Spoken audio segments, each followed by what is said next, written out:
Welcome to the Birdhouse podcast, where we talk about how to build a business, how to become a better version of ourselves, while we strive to fly up to the higher skies.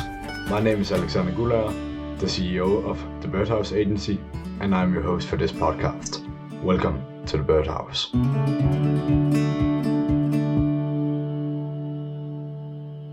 Welcome to the Birdhouse podcast. Today with me I have Wynne. And today we have a bit of an unusual topic. We have a topic about our weird habits and maybe also where we get them from. So, Stephen, we just talked a bit about in private about how we shower the shampoo out of our heads, our hair, and we noticed that you tilt your head forward like this, and I tilt my head backwards. So that's definitely a difference. Do you have anything else that you think? Yeah. I'll So Yeah. again, reason that I have to tilt my head forwards is because it hurts my back to tilt it backwards because the spout is about yay high on me. So tilting forwards, it just doesn't hurt as much. Tilting backwards, it feels like I'm about to fall over just to get the top of my head. Even though I hate water on my face, it's just out of practicality. Like when I go, say I'm at my girlfriend's and for some reason I have to shower, she has a really high shower head. And I'm like, oh yay, I can shampoo my head backwards.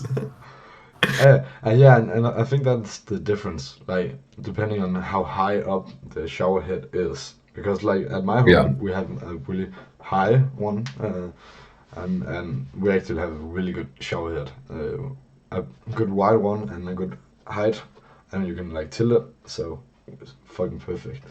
Yeah, and I've heard like females go like guys are psycho for tilting forward, and I'm like, it's out of practicality, not out of wanting to tilt our heads forward. Yeah. And I think like I really love when that you say it's out of practicality, because like I think there's a lot of the habits that we do unconsciously out of practicality, Yeah. and some of the ways that we try to set up our everyday life. It's like, well, one of the things I have always done is like whenever I've gone to sports or anything like that, I have like a certain bag for that, and I have everything prepared in that bag that I need to do to Hmm. get to the place. So like that means in my sport bag I have shampoo, I have my shampoo, I have toothbrush and so on, because it's also my toilet bag is in the sport bag, and now with the COVID I also had like a face mask and so on. So I really like to like prepare Hmm. in advance for every situation, so I don't have to spend a Okay. lot of time preparing at that point. Yeah. Yeah. So, fun question. How do you like, so I know you play volleyball, and each sport you're going to prepare is slightly different before a game. So for me, I do basketball, but what is your pre-game routine even before you go, like start warming up on the court? Maybe you start stretching on the side, things like that before the game. How do you prepare for a game? Okay, so like my pre-game ritual. Yeah, Uh, and then as soon as the buzzer hits, like the game starts. How do you prepare? it's actually kind of fun because I don't have a specific pre-game ritual. Like Hmm. I have certain things that I do in my warm-up, which you can Hmm. like say is mandatory or a regularity, but I don't have any rituals, so to speak. I don't have wear the same kinds of underpants or something like that.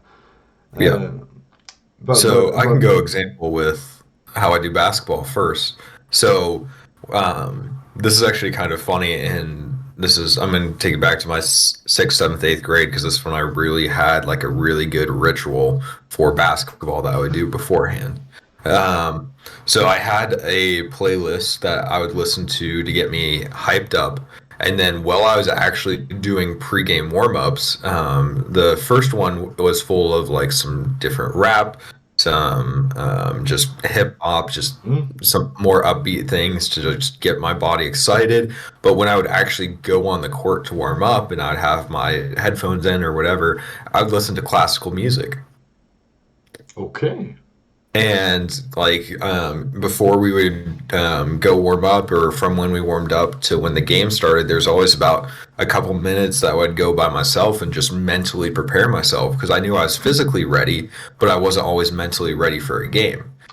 And so I would always go get myself mentally prepared, and then I would listen to classical music because it would heighten my brain more than my body because that's how I was a lot better at basketball was would outthink and out like just intuitively know where to go versus other players just because that's because I knew I was physically as good, better than most, but like more people could jump out of the gym more than me. Some people were faster, some were stronger, but I could outthink them. And so for me to get my mind in that, it was always that classical music and the like getting a second alone to collect my thoughts before the game.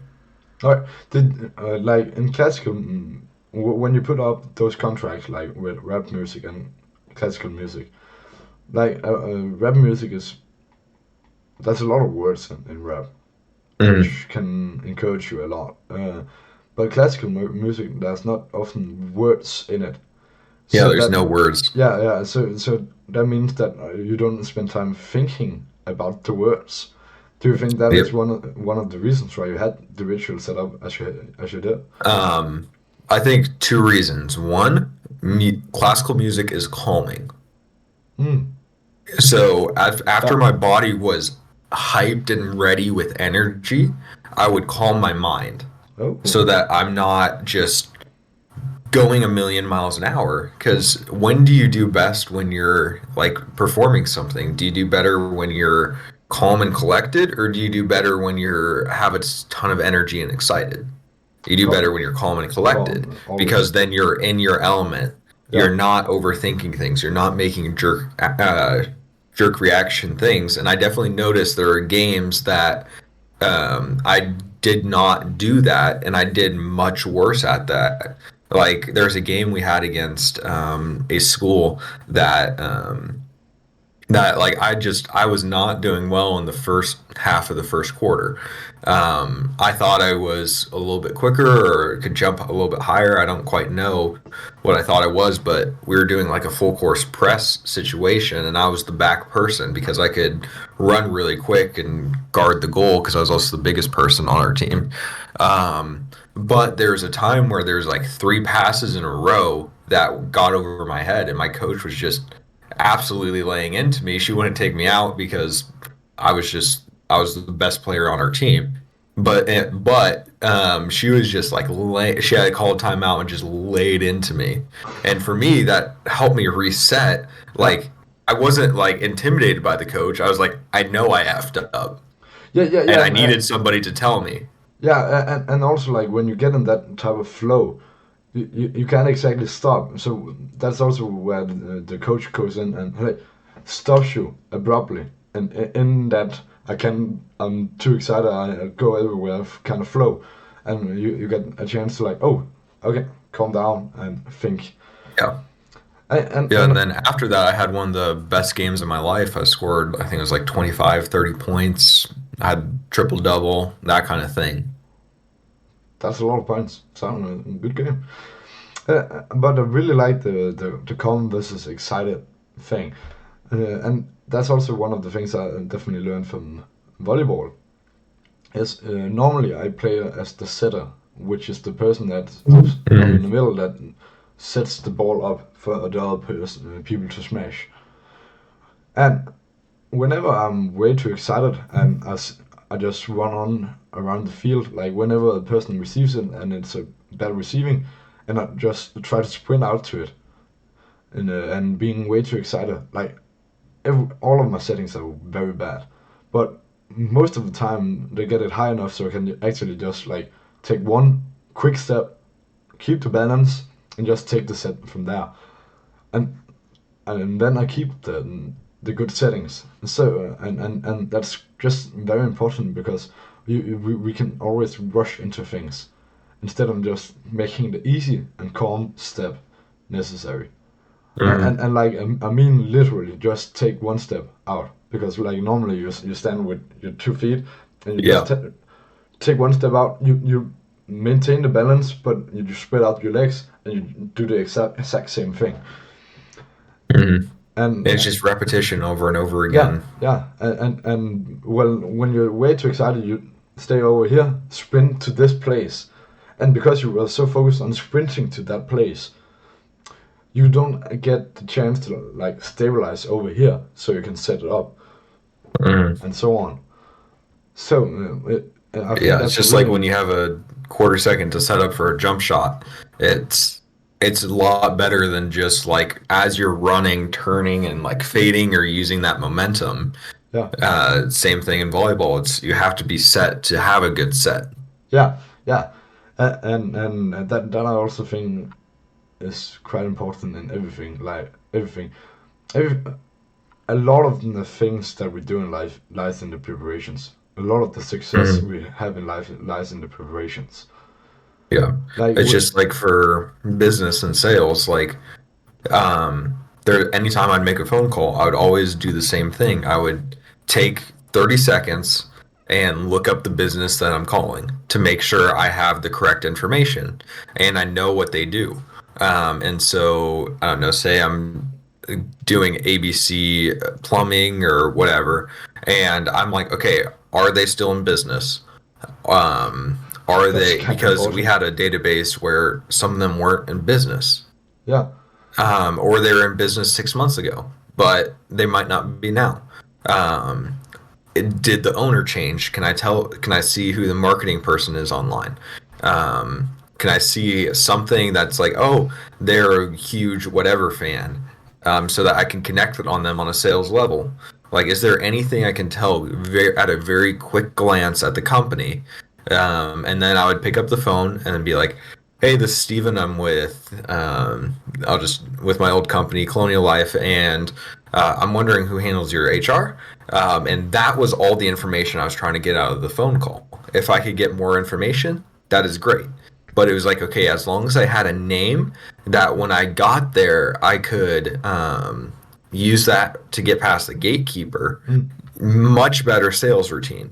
Oh yeah, Because all I did was say, hey, who handles your HR? Is it Joe? Is it the owner of the company? Is it like sometimes you would name drop, be like, hey, is it Bob? I see that he's the CEO. Is he also the person who handles the HR?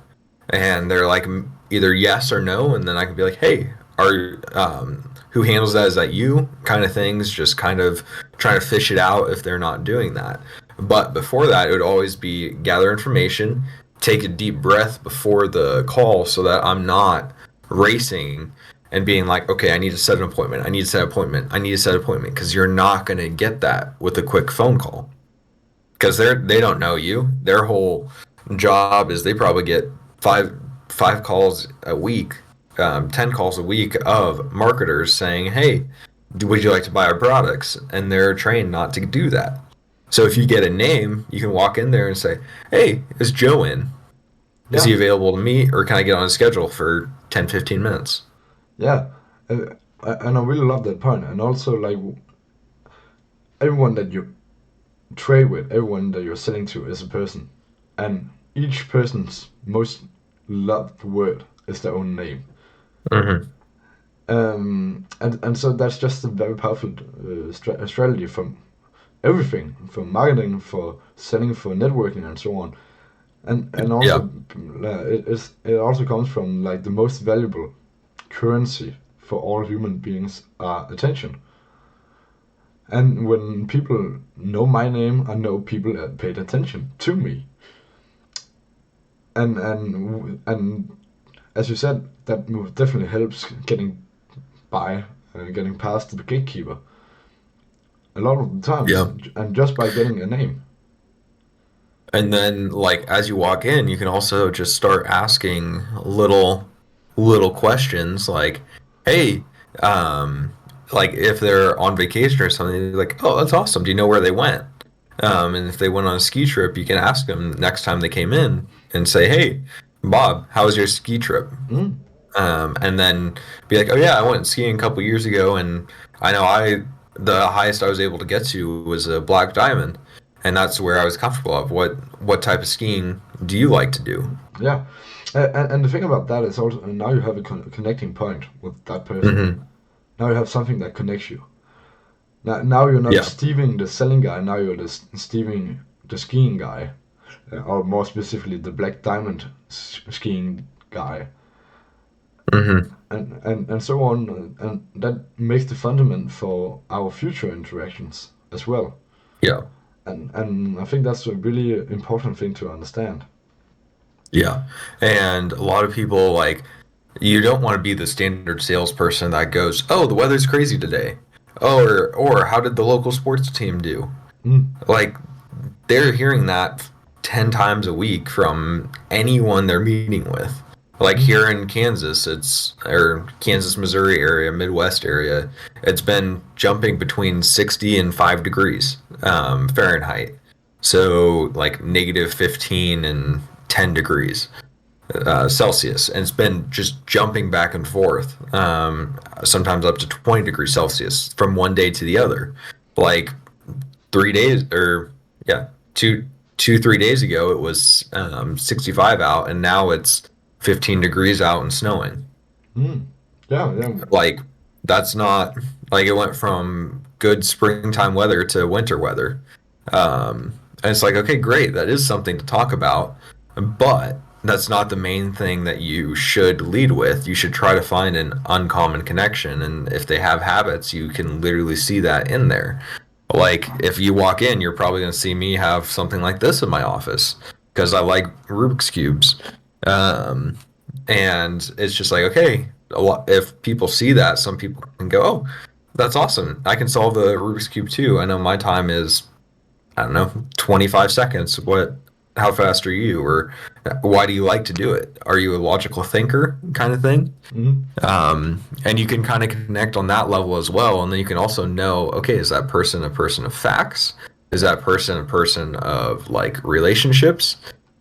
Because the way that I talk to you is different than the way I talk to different kinds of business owners. oh yeah, Because definitely. some like is like I don't care about the facts of how good your product is. How can that product help my company? And some are like, okay, I need to hear the specs of exactly what your products do and all of that because I'm looking around and doing that kind of thing. So, Yeah, yeah, definitely. I think that's really a strong point to make and a powerful thing to understand as well. And mhm. also like if you are in trouble, if you have trouble finding out um, one of the topics that I don't know you want to connect with people with, whenever you talk with people, like whenever you small talk with people, and a question that is asked very often is how are you? And you can say I'm good, I'm fine, I'm bad, and so on. Nobody really likes to hear I'm bad, but Yeah, I'm, but you can go into detail. Like I'm fine. I just finished this big interview. I really loved it. I got to talk about my favorite thing, which is Rubik's cubes in Steven's yeah, face and so on. And then the other person actually have a lot to hook onto in that conversation, and makes the small yeah, talk more feeling more flow, more smooth, and so on. hmm, yeah. Okay, so just back to habit. I have a couple of fun habits to see if you can relate to or not. Just to end this off instead of doing the is it a speaker or whatever. Okay, this habit. How do you eat your food? Um, do you have it? Do you mind your food touching? Because there's some people who love like they can't have their green beans touch their mashed potatoes, or they can't have their meat and the juice that comes out of the steak or burger touch any other part of the food. I Like my girlfriend's that way. really. Wow. I just think that's impractical. I'm sorry to say, Like but a lot of I know a lot of people that just do not like their food touching. They would much rather have like a school cafeteria tray that has those compartments in it. Like that is how they would love to eat. Okay. Well, I know myself is I'm fine with it touching. Yeah, I'm a person that's like, give me a shepherd's pie and throw everything in there, and Yeah, just because guess where it's all going? It's going to the same place, the it's going to toilet. the same place. But like I do mind if like the ingredients that are touching don't go together. Yeah. But like unless they're very Like I'm not against gonna each have my other, I'll be cake on fine. top of my meat or Yeah, things like that. But like if my mashed potatoes and green beans and meat all touch, like I yeah, don't care. yeah. It's just a more flavorful spoonful. Yeah. Somebody says when I eat food, I eat them in the order of least like to most like, so the last thing I taste is the best. Mm, Which I can relate to that. I usually start with my favorite thing yeah. and leave a little bit of it till the end of the meal so I can finish on it. Oh, that's a good strategy. I think that Um, yeah, I think that I do that it's same just like thing. I don't like eating chocolate as my last thing. I do not like the aftertaste of chocolate. Hmm. And so I don't mind chocolate in things like a chocolate cake with some other icing, but I can't have like chocolate on chocolate on chocolate on chocolate. Like a chocolate cookie with chocolate chunks and chocolate frosting and chocolate ice cream. Like I know people who could eat that, but I'm like I cannot. Um, Well, but you're like damn healthy. I'll finish off like I'd much rather finish off with like milk or something other than finishing with like a chocolate taste or a vanilla taste, something like that. Hmm. Ah, I think I kind of like the chocolate aftertaste. Yeah. Yeah, a lot of people do. I'm Yeah. just not the biggest fan of it. Well, it's a Um, dangerous field to be in. Let's say it like that. yeah. So again, I know your school system's different, but when you had to go from one class to another, how would you tell time? If you didn't have a like, there might be clocks on the way, but um, I have a friend who I'm just going down this list. I have a friend who he was like, okay, it takes me 2 songs to get to my next class. Yeah. He would not say it takes me 5 minutes or 3 minutes and 20 seconds. He would say it takes me a song. Yeah. I actually had like a period of time where I measured like the time in songs. And how, Yeah. I think also I know when the COVID was really hard when we were locked down, like the way I would measure uh, a walk to my friend was it was a half a podcast, Yeah. and so like and so on and so on. I think I got back to just 10 minutes, but Yeah. I know when I was a kid and I was playing Legos or whatever's, used to listen to something called Adventures in Odyssey. It was a Christian like radio drama. Um, and I would measure how long I was playing, whether that's video games or Legos, by how many episodes I listened to. Because I knew 3 episodes was right around an hour, give or take 5 minutes, mm, depending on the episodes. But it'd be like, okay, parents, like they were like, hey, you can play on the Xbox for an hour, and I would throw on Adventures in Odyssey while I was playing NBA or whatever. mm, yeah, I think I had that too. I think I have that more in the sense of some of the games I play, maybe. hmm it's just like you know exactly how Mm. long, say, a FIFA soccer match is Oh if you yeah, have like 5 minute halves or whatever. So you're like, okay, it takes me about 10, 12 minutes to finish a game, something like that.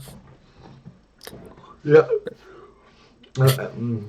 Yeah, sorry, I'm just a bit. No, you're good. Um, Um, I, next, oh, sorry. go ahead. I just think I think it comes out on what you spend the most time on.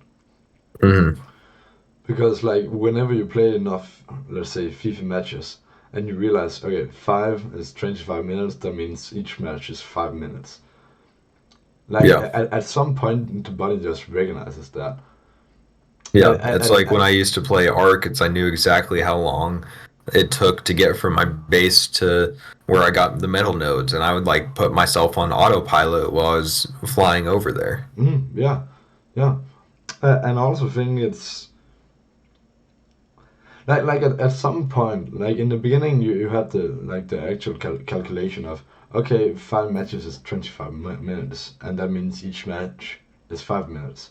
At some point, Hmm. you just remember one match equals 5 minutes, and so on. Yeah, So many of the like middle calculations, so to speak, you cut out at some yeah, point. And that's also like what experience is in some sense.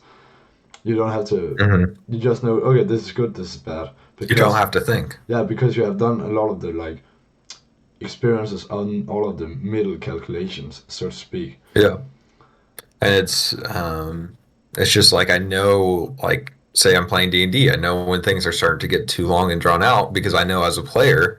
Now I'm a DM running things, but I know as a player, it's like okay, I don't want combat to last 6 hours. Oh yeah, Like I only want an hour and a half combat session, just because after that, unless if it's like a crazy battle, like after that, it just starts getting like a dungeon crawl and it gets boring.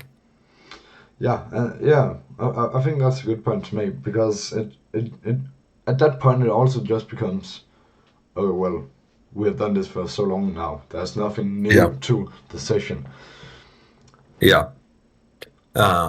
Okay. Next thing says I have the weirdest impulses sometimes. Like I'm holding a someone's baby and I'm like, I want to throw it out the window. They're not going to, but it's just like you have sometimes the weird impulses.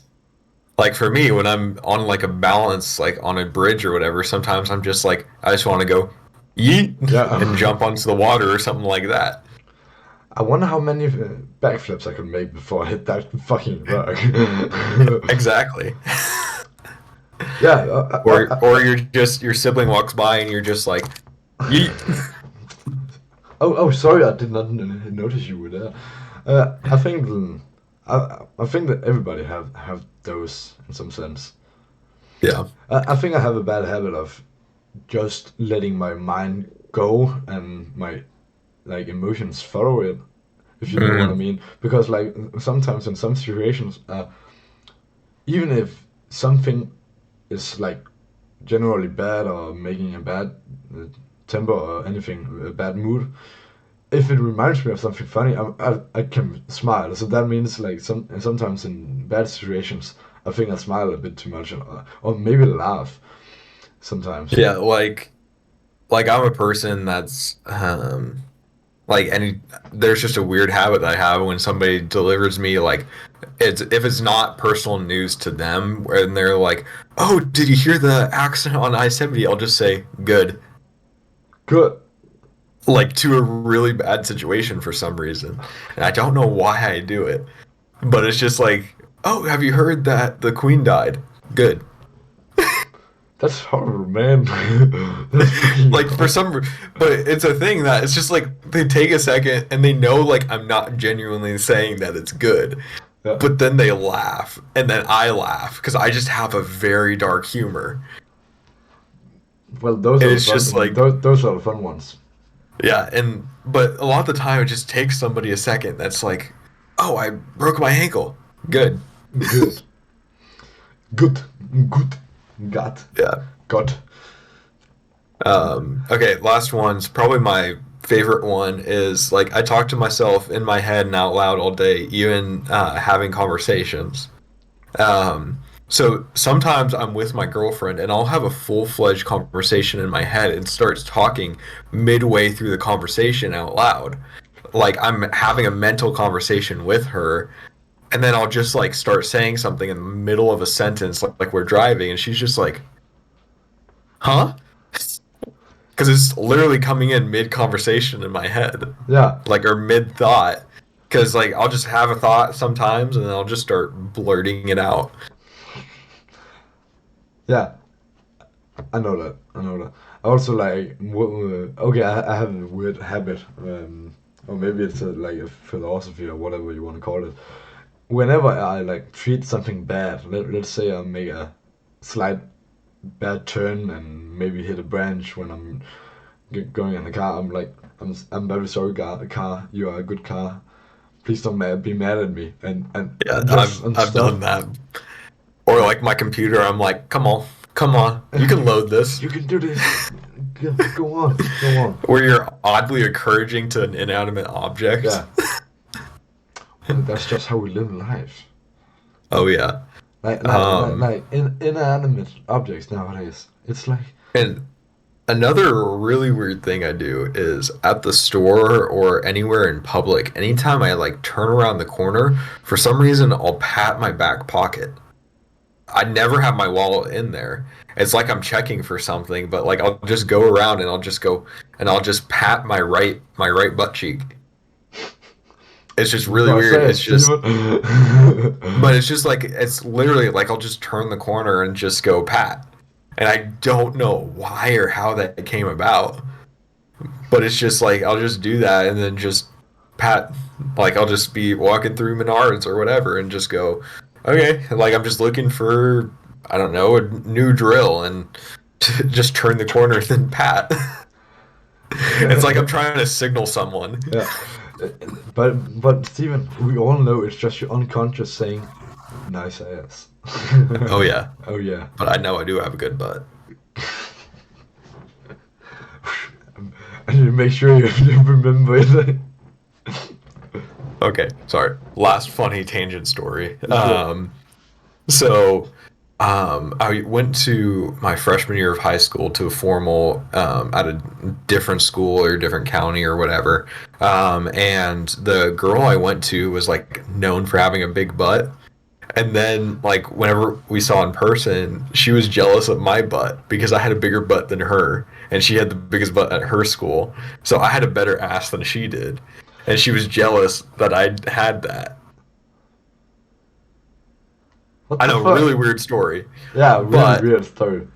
And I don't know how that came about, like talking about that, but it was just kind of funny because like I'm a person at the time where like I did tons of squats, I did a lot of things that involved my glutes, and I did really have a good buttocks. And but then it's just like it was funny because like a couple people literally have pointed that out to me. And it's like cool. Good butt. I don't have So I'm unconsciously patting myself on the butt. Remember, Tenderizing it. Remember, Steven, you have a better butt than that girl in college. This is definitely going up. Like, Ladies. Ladies. But I think that's a good point to stop. All admiring Steven's good old butt. You want to see it? That would be fun. Okay. Alright. Thanks for watching. I will see you. Bye. Deuces. Thanks for listening to the Birdhouse Podcast. If you enjoyed this episode, follow me on my Instagram at The Birdhouse Agency and share it to your friends and family or rate it on Apple Podcast or Anchor. My name is Alexander Gulager and I will see you at the next episode.